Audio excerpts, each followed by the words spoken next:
Sports cars turn heads and ignite the passions of drivers all over the world. These cars make driving exciting. They're for people who want to have fun. It's about being seen and seeing what a car can do. Sports cars are about beauty, power, and speed. How can anyone resist?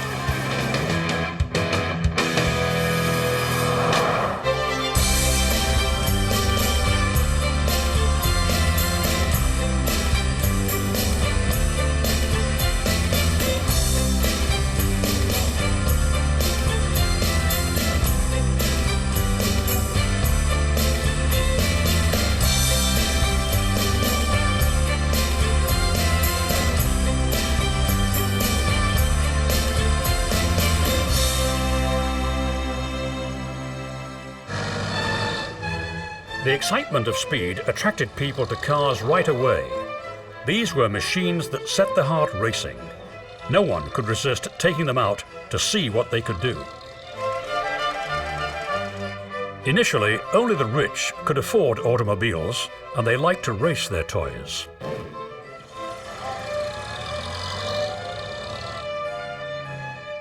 One wealthy racer was King Alfonso XIII of Spain. He favored the well-engineered and fast Hispano-Suiza. He bought 30. The company rewarded their patron by naming the 1910 Type 15T the Alfonso. This lightweight runabout is considered the world's first sports car. These cars were noticed in the United States, where several companies such as Mercer started to build autos that were equally at home on the road or the track. I think today, when you look back on things like Mercer Raceabouts and Stutz Bearcats, they look really primitive. But the reality was, in that time, they were as sporty as you could get them. The Raceabout was a car that appealed to well-heeled amateur and professional drivers who could afford $2,500 to buy a Mercer and compete for glory. Competition for these drivers was fierce. By the 1920s, a new French car, the Bugatti, was the rage. The Bugattis were stylish but simple. Their delicate lines were matched by innovative engineering. They were expensive, but winners. Ettore Bugatti built a legendary race team, and the victories promoted his road cars. Over the years, Mercedes, Jaguar, BMW, and Alfa Romeo all created beautiful and fast sport touring cars that established what a sports car should be.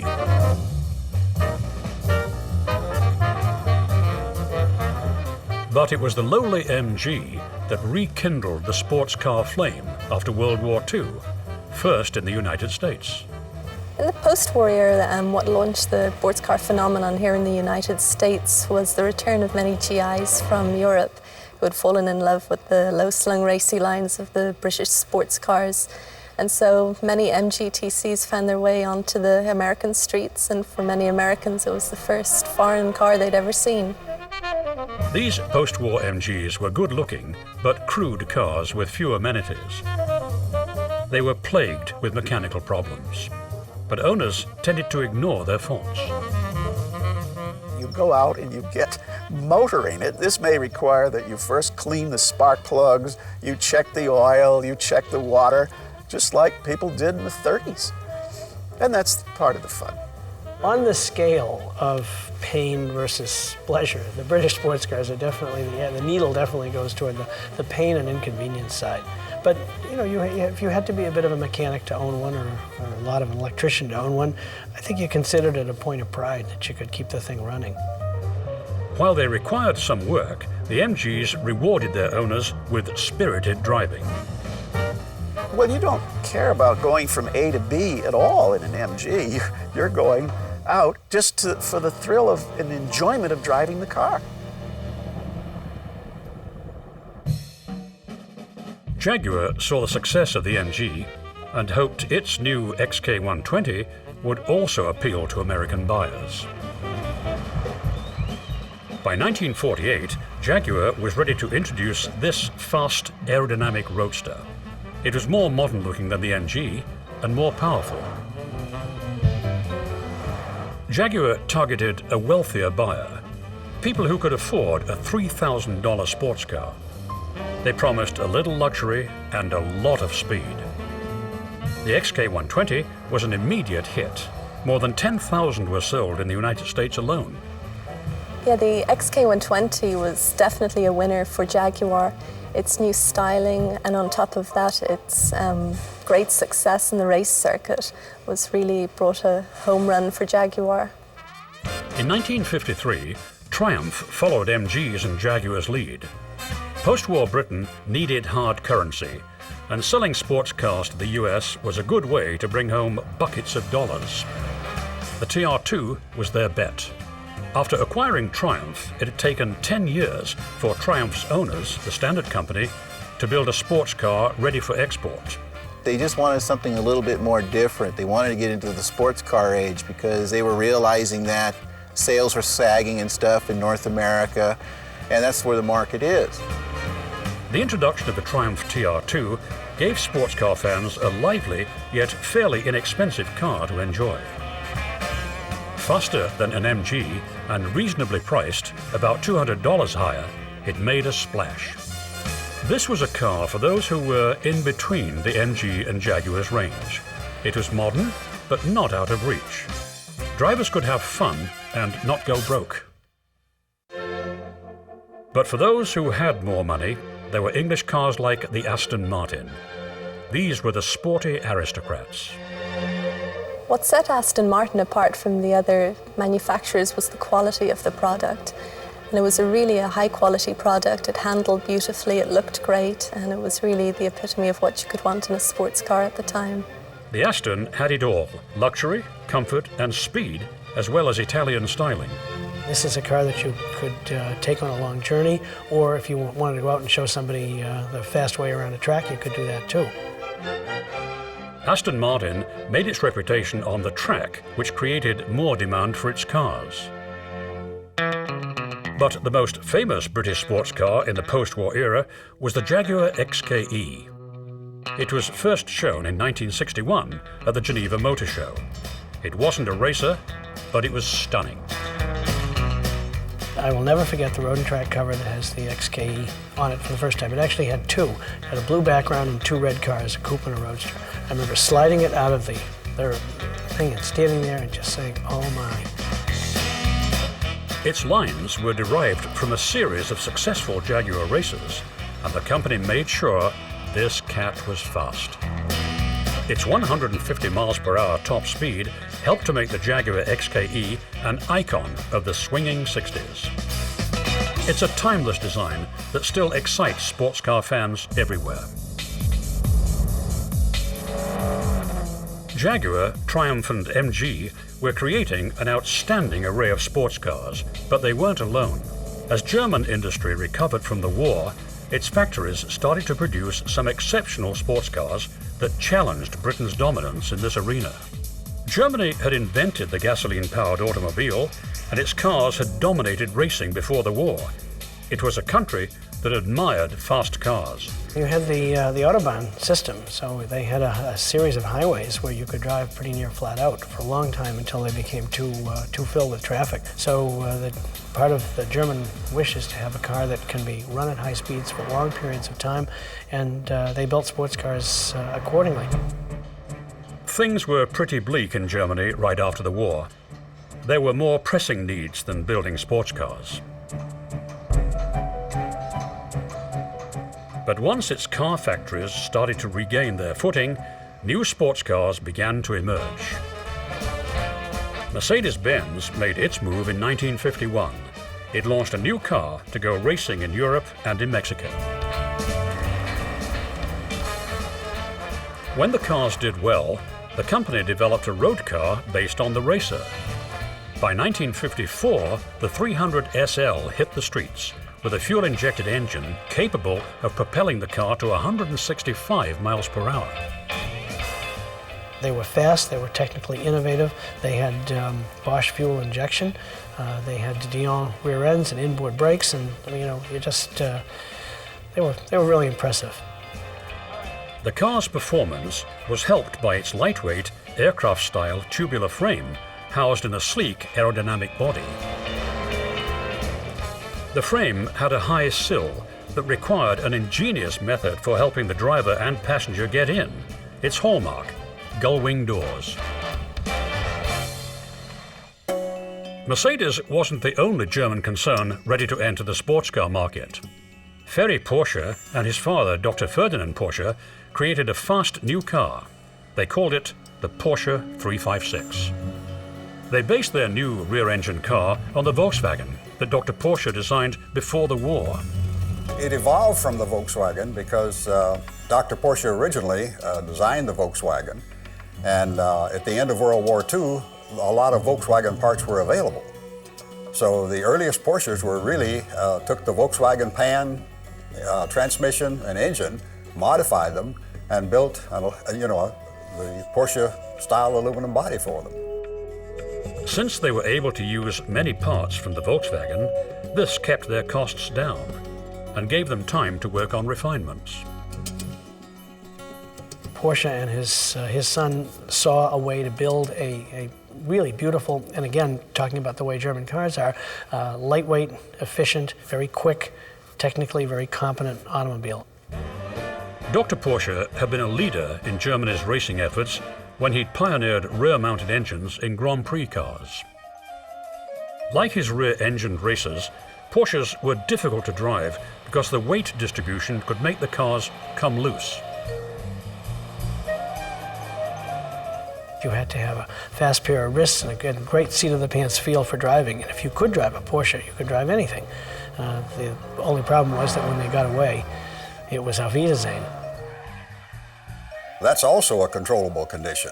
In other words, if you want to go into a corner real hard, you drive into the corner at speed further than you would in an ordinary car, then hit the brakes and the back end slides around and you drive out. These exciting cars lit up the world's sports car market. But Ferry wanted cars ideally suited for racing at Le Mans and other venues. He created the Speedster and the even faster Spider. Race wins attracted celebrity buyers. In 1955, one young actor, James Dean, who was known for fast living, decided he needed a Spider. Like the racing versions of the car, Dean's Spider was capable of speeds up to 150 miles per hour. He decided to try it out on the track. And although he wasn't really trained as a racer, he raced that car several times and proved to be quite talented. One fall day in 1955, Dean drove out of Southern California to compete in a race in Salinas. As he drove north, he was blinded by the setting sun at an intersection and failed to see a Ford sedan pull out. The Porsche hit the Ford, and Dean died instantly.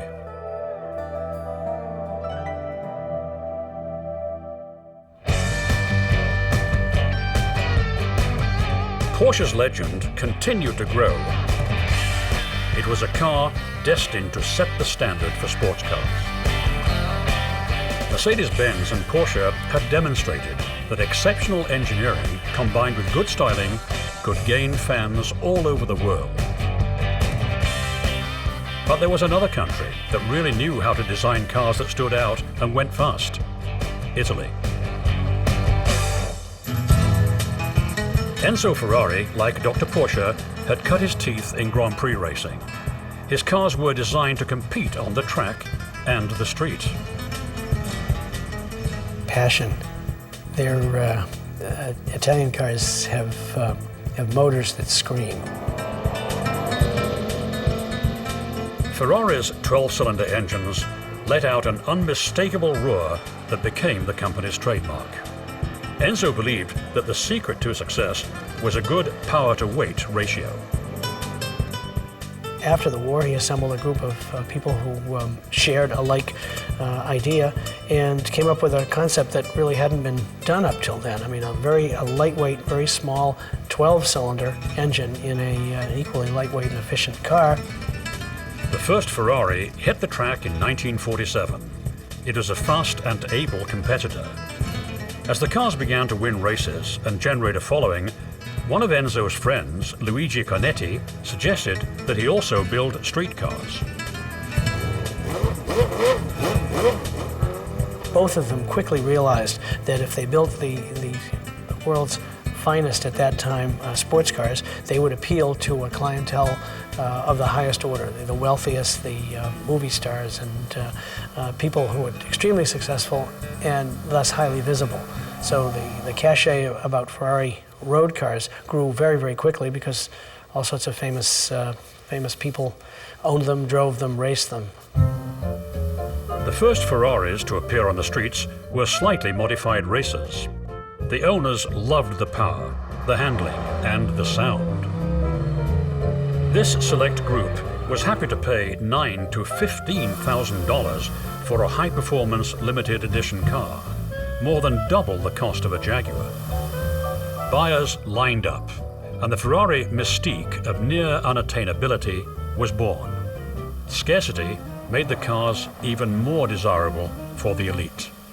If you were a playboy in society or if you were a top industrialist, you might very often have a Ferrari in your stable of cars. But Ferrari was more than just form over substance. Great designs and outstanding engineering provided people with concrete reasons to lust after one. Ferrari's racing victories and its rich owners made the cars legends, and so did Enzo's regal manner. Enzo Ferrari loved the position of power that he had. I mean, the world of powerful people came to his door first in Modena and then in Maranello, and he loved keeping people waiting, or maybe pretending that an appointment didn't happen. It was a power trip. Rivals like Lamborghini were put off by Enzo's arrogance.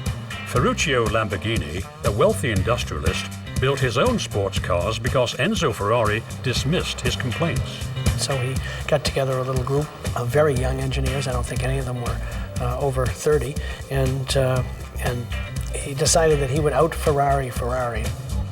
Lamborghini introduced the Miura, his first real success, in 1966. This mid-engined supercar still turns heads. Normally when I drive by people, I think they hear the car before they see it, and then as you drive by, they wonder, what was that? But it handles superbly. It's very fast, and I like the way it sounds. Ferrari's new rival was a raging bull that still challenges the Italian stallion. There were a few lean years, but Ferruccio created a successful formula for massively powered cars that stand out. Lots of people, when they put their name on an automobile, or they want the name on an automobile, they want to do something very special with it, and that was basically Lamborghini's idea. Ferrari and Lamborghinis are much admired and have helped pave the way for a slew of Italian supercars. They turned the area around Modena into the Valley of Speed that specialized in cars for people who had to have the best.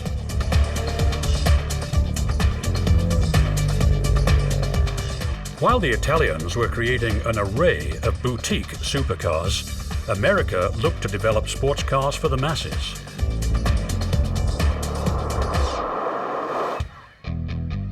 America's position in the world after World War II was unparalleled. American towns and factories were untouched by bombs. Prosperity was everywhere. People had money to spend and wanted new cars. The auto companies rushed to build cars for growing families, big sedans, coupes, and station wagons. But when some Americans became smitten with the small MGs and sporty Jaguars, something different was planned. General Motors introduced the Corvette. When it came out in 1953, it was America's first mass-produced sports car. But these early Corvettes were not what enthusiasts wanted. They were heavy, handled poorly, and were slow. Initially, it was far from serious. I mean, they used their basic six-cylinder motor, stuck a 3-carburetor manifold on it for 150 horsepower. I think it had a cam and dual exhaust, but they hooked it up to a 2-speed power glide. I mean, not a car to seriously drive around corners. Corvette sales were abysmal. General Motors was ready to cancel its sports car experiment. GM didn't want to prolong the pain. But the Corvette was rescued when GM learned its rival Ford was developing its own sporty car, the 1955 Thunderbird.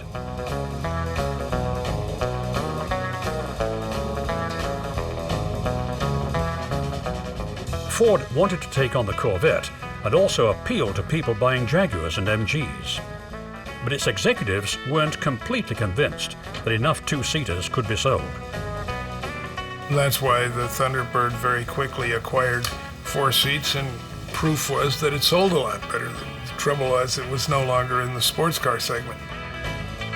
Ford abandoned the sports car category, but GM's Chevrolet turned to a brilliant engineer, Zora Arkus Duntov, to salvage the Corvette. The Corvette suddenly came with a ton of options, so it could race successfully, and Chevrolet was off and running. And Zora was the flame, and he was until he died. He was always Mr. Corvette.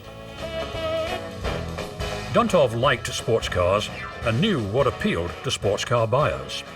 His guidance transformed the Corvette, and sales climbed. He hoped that the all-new 1963 Corvette Stingray would finally establish the marque's reputation. This was a car that looked modern, handled well, and was fast. But Carroll Shelby was preparing a challenge, the Cobra. Shelby was a world-famous race car driver. When a heart condition made him quit racing, he shifted to building cars. Like Ferrari, he put a powerful engine into a lightweight body. The Cobra paired a Ford V8 with the British AC Ace Roadster. It was faster than the Corvettes. Without the resources of a huge company behind him, Shelby had to close the doors on the Cobras in 1969. The Corvette lost its challenger. But there was another contender waiting in the wings. Nissan introduced the 240Z in 1969 and upended everybody's notions about sports cars. It was fast, affordable, and well built. You have the looks of a Jaguar and the performance of a Porsche, and it cost about what an MG cost. So how could you go wrong? And they were reliable. The Corvettes and Z cars were headed for hard times in the 1970s. New safety and emissions regulations robbed their power. Gas shortages took the fun out of high-speed pleasure driving. The sports car appeared to be headed for extinction. The excitement was gone. But in 1989, Mazda showed the world that sports cars could once again be fun. The spirited new Miata harked back to the days of the low-cost roadsters like the MG, and people snapped them up. I think most car enthusiasts point to the Mazda Miata as the turnaround. Mazda reminded everybody what they loved about these little old cars from the 50s and 60s. And even if you didn't own one in those days, you could see the appeal of a little car that seemed to smile and would scoot around corners. The Miata, or X5, unleashed a flood of sporty roadsters from the world's car makers. Everyone wanted to get back into the game or improve what they had. This revived spirit was matched by advanced engineering that provided performance with decent mileage and emissions controls. And gas was cheap. It was a renaissance. People have some discretionary income. They want expressive, fun, interesting cars, and the manufacturers, for once, are right on time. The good old days are now. Sports cars set hearts racing and pulses pounding. They put the joy back into driving and can even make the daily commute an adventure. While there are arguments to make that we don't really need sports cars, slip behind the wheel of one and see how you really feel.